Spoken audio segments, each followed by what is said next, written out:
Sir, President Michael D Higgins's comments that Ursula von der Leyen's approach to the Israel-Hamas conflict was thoughtless and reckless is spot on, if lacking perhaps some diplomacy in its robust delivery. News, October 17. But the reality is Ms. von der Leyen was only endorsing what U.S. President Joe Biden said, that Israel has a right to defend itself and a duty to respond. This new construct, duty to respond, is at the core of the difficulty facing Western powers, but that response should never put a defenseless civilian population in grave danger, as has happened since the barbaric attack on Israel by Hamas. Time equals 400 ms. Greater than there has to be a better way to root out Hamas without inflicting death and destruction on innocent Palestinian people. There is also a paramount duty to respond to their humanitarian needs now. Yours, etc., sir. No matter the right or wrongs of what is happening in Israel or Gaza, the worry for most people is that the theater of war will spread, with Hezbollah in Lebanon and Iran entering the conflict, which seems inevitable. The U.S. is now acting as peacemaker, as well as flexing its muscle, making sure no other protagonists enter this conflict. There is, due to Hamas's bloodletting in Israel, a substantial and ever-increasing humanitarian crisis. People who are trying to escape the bombardments are caught in an ever-increasing spiral of death, injury and starvation. Children, with other innocent bystanders, are caught between the extremists who are trying to use them as shields, and Israel, which is herding them like cattle into an even smaller strip of land with no exit to other safe areas. With over 30 years of conflict and thousands dead and injured at the hands of terrorists and state actors, Ireland should be well aware that no one side will ever fully achieve their goals or aims. A peaceful solution as in must be the only way forward, while a de-escalation is now required. In the end, all sides must sit down and come to an agreement and a way forward. Getting the right mediator will be the challenge, but how can this be achieved when two sides with utter hatred and disdain for each other want to wipe each other out? How many of our fellow human beings must die in order to satiate or exhaust their bloodlust? Extremists in the Israeli government and in the Palestinian enclaves have failed their people, and innocent people are paying with their lives. Yours, etc. Time equals 400 ms. Greater than a chara.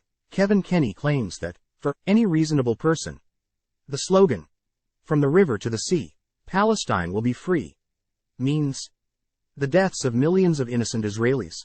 Letters, October 17. Mr. Kenny's reasonable person apparently assumes that the liberation of one people cannot occur without the genocide of another, and that the peaceful coexistence of both within the context of a just resolution of their conflict is impossible. For Palestinians and their supporters, including increasing numbers of Jews worldwide, the slogan excludes any such bloodthirsty fatalism. Mr. Kenny's reasonable person should perhaps listen to other viewpoints than Israeli propaganda. Yours, etc., sir. After initially supporting Israel in the face of heinous Hamas attacks, including the murder of an Irish woman, it took the Taoiseach and Taoiseach just 48 hours to revert to the usual civil service speak, calling for restraint and de-escalation, warning about a disproportionate response, and renewing calls for a so-called two-state solution. First, when responding to the rape and murder of women, the butchering of pensioners in their beds, and the murder of newborn babies, what would be a proportionate response? If such brutal violence was carried out against Irish citizens on Irish soil, would our government react with equanimity and sit on its hands, as it apparently expects Israel to do? Second, surely the only clear outcome of recent events is that the so-called two-state solution is now permanently dead and buried. Israel withdrew fully from Gaza in 2005. As thanks for this, it got 15 years of rocket attacks launched by Hamas against Israeli civilians, eventually culminating in the recent massacre. In the wake of the events of last week, why on earth would Israel now withdraw from the West Bank, handing this territory over to Palestinian control? Would risk opening up West Jerusalem and Tel Aviv to incursions similar to those last week, and would amount to a massive dereliction of its duty to protect its own citizens. No other country would do this, so why do we expect Israel to do so? Israel should categorically rule out a so-called two-state solution, and set this as its baseline position for any future negotiations. And Ireland, a country which has had no shortage of terrorist atrocities, needs to reset its foreign policy on this issue, and cease giving comfort to terrorist attacks against other free democracies. Yours, etc., Sir, what Israel is doing in Gaza now is retribution on a vast scale, without consideration of the consequences to civilians, despite Israel's patently false claims not to target Palestinian civilians.